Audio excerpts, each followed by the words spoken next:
What's up, everybody? Back again with a bit of a surprise announcement coming from AMD out of the CES conference in Las Vegas. There was a lot going on at their event. Most notably, and kind of out of nowhere, Mr. Phil Spencer was up on stage talking Xbox gaming. Now, this is not all that unusual when you think about it in hindsight. It was just kind of unusual that Microsoft being at CES isn't a thing that happened for a while. So to see Phil Spencer to walk up on stage with AMD's CEO and start talking Xbox, a lot of people got really excited.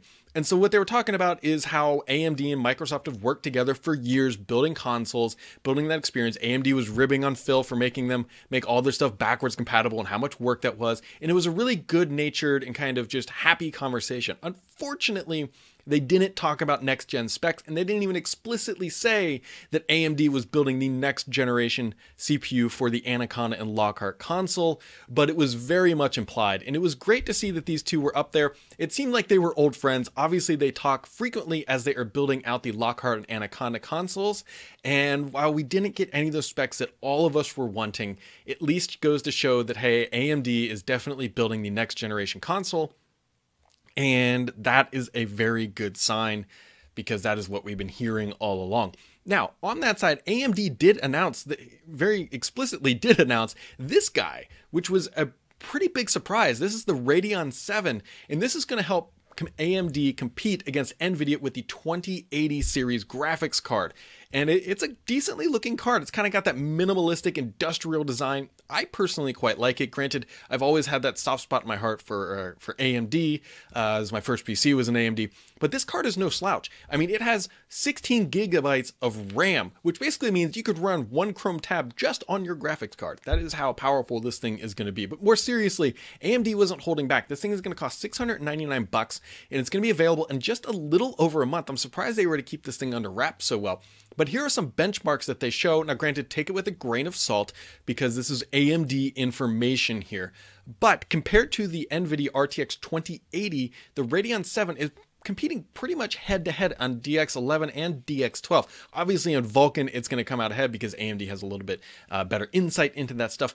But what we're seeing here is that Team Red is back with a good graphics card that is going to give you dollar for dollar comparison to RTX 2080. Now, granted, that's not going to be using probably the fancy ray tracing stuff that NVIDIA has been pushing really, really heavily.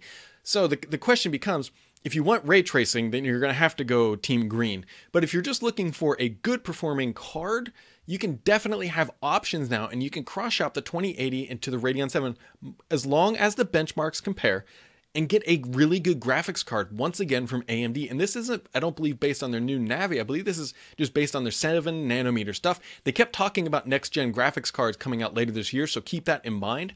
But the important thing to keep in mind here is that AMD kept saying this is running 4K at ultra settings, which basically means that 4K gaming on this card is completely capable, which is really good news for this guy, Mr. Phil Spencer. If AMD has already got 4K 60 frames per hertz second out on a consumer shipping card by February 7th, that means it is definitely possible that this is absolutely going to be something very similar to what we might see in Xbox Anaconda. Still trying to dig around to see what those graphic specs are going to be, but the fact that AMD is already going to be shipping a 4K capable gaming card at 60 frames per second absolutely means that we should be expecting that in the next gen console. Obviously, that graphics card is quite expensive, so the challenge is going to be trying to scale it down performance, not just the performance, but the price as well to get it in the console. But remember, we still have some time before that's going to go out the door. So it is definitely going to be happening. It was just a real interesting keynote from AMD today, but check that out. Coming February 7th, 699 bones, AMD is back with a 2080